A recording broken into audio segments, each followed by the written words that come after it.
In this video, I will show you how I combine Cursor and Rider to speed up my workflow and build .NET APIs faster than ever. Let's jump in. So why am I using Cursor together with Rider? Basically, I want to use Cursor to speed up my workflow because it can generate a lot of standard boilerplate code, which I only have to review then. But at the same time, I don't like the interface and experience in Cursor for development, only for AI tooling, and that's why I use Rider as well. I especially prefer it for debugging, navigating code, and running tests.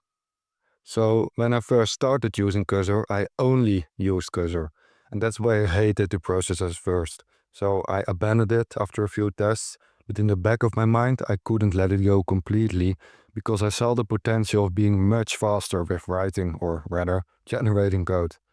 And then I came up with the idea of using Rider by default and switching to Cursor when I wanted to use AI. And that completely changed my productivity. And while I was doing this, I noticed that I had to navigate to a file twice, first in Rider, and then, if I wanted to use Cursor, I had to open that file again. And so I started looking for ways to streamline this and found a Rider plugin called Switch to Cursor. With a simple shortcut, I could go from Rider to Cursor within the same file to even the line where my text cursor was. That made it even more efficient. To demonstrate the workflow, I will create a CRUD API from scratch using the commonly used clean architecture. First, we need to create the 4 projects for clean architecture: domain, application, infrastructure, and the presentation layer, which will be an API in this case. We could create each of these projects manually, of course, but instead I will ask Cursor to create a command for that and run it. Always check commands before running them though, to make sure they do exactly what you want. As you can see, all projects have been generated with the correct references. Let's remove the code that's generated by default by .NET. I can feel it's very hot right here, so it definitely don't need an API endpoint to tell me the temperature. With all that gone, we can begin. Since we want to manage books, we need a book model.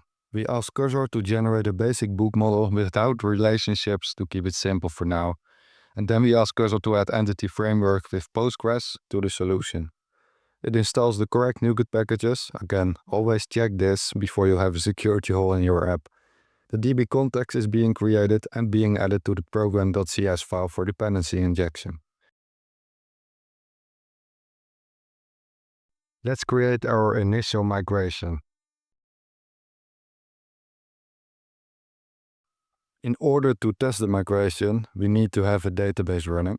So let's ask Cursor to generate a Docker Compose file with Postgres. I want to use version 16 Alpine. It's worth mentioning that AI is not great with versioning, so always check that manually. Let's create some C data by asking Cursor. Perfect, we can create a migration now.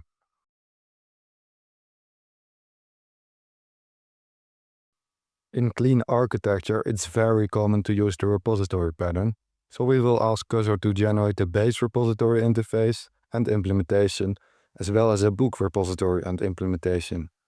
Without AI, this would have taken quite a few minutes of work, but with AI it only takes seconds. Now that we have a way to access the database, we can create the endpoints. We ask Cursor to generate the endpoints using a book service with dependency injection, and we explicitly mention that we only want DTOs in the controller, not in the services, because the application layer should not know how it's going to be presented to the outside world. It should only know about the domain.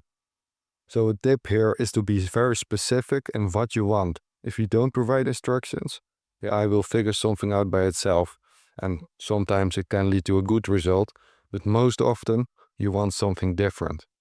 So those extra seconds when crafting a prompt can mean saving minutes in the end. After some cleanup, the endpoints are ready to be tested. So we ask Cursor to create the HTTP file. Rider supports running requests in HTTP files, and so we will test manually if the endpoints are working, which they seem to do. Integration tests are useful to test the whole system, so let's write those. Generate, of course. Also make sure to install the C# and C# devkit extensions, so Cursor can see your linter errors and try to fix those as well automatically. And what you see here compilation errors, is often what happens when AI writes tests. There are just too many ways in which tests are created on the internet, which means the model is trained on a lot of different test code and thus cannot really generate tests accurately. But at least we have a beginning, which we can modify to our liking. So we make the code compile and build the project. But now we see a versioning error.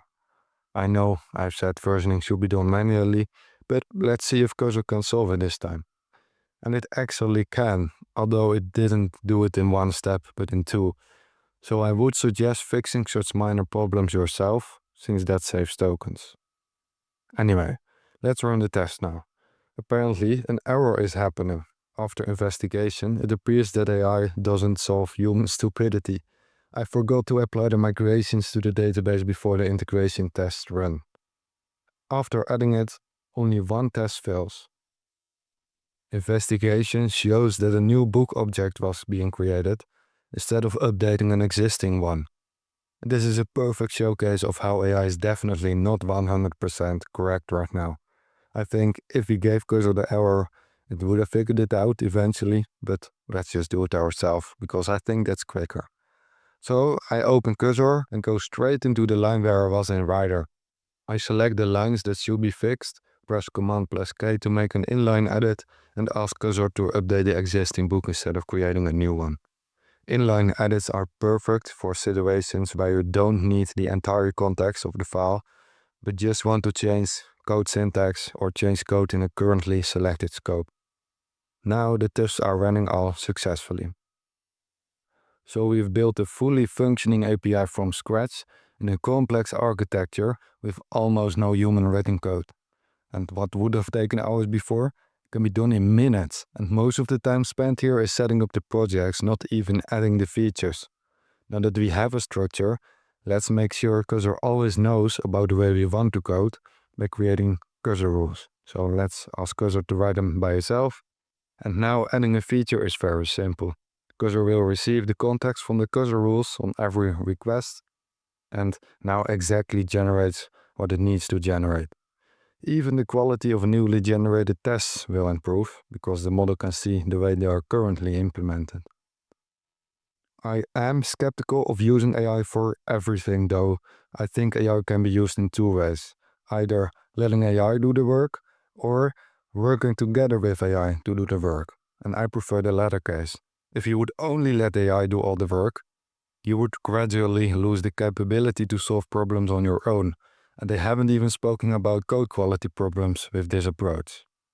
If you use AI together with your brain, you can become much more productive and learn a lot more in shorter time. This workflow has significantly improved my productivity as a .NET developer, and I hope that it helps you as well.